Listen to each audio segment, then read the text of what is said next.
Hello and welcome back to our channel. So today in this video we are going to talk about how you can download the BitPay app on your Android device.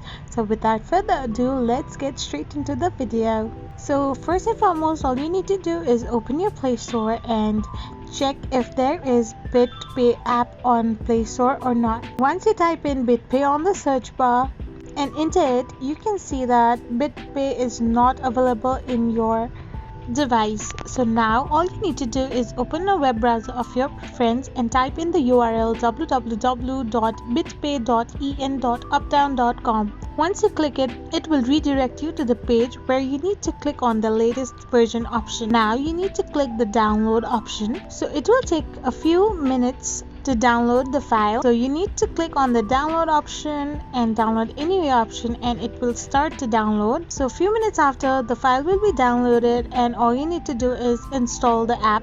So once the application is fully installed in your device, you will be shown two options where you need to simply click on the open option.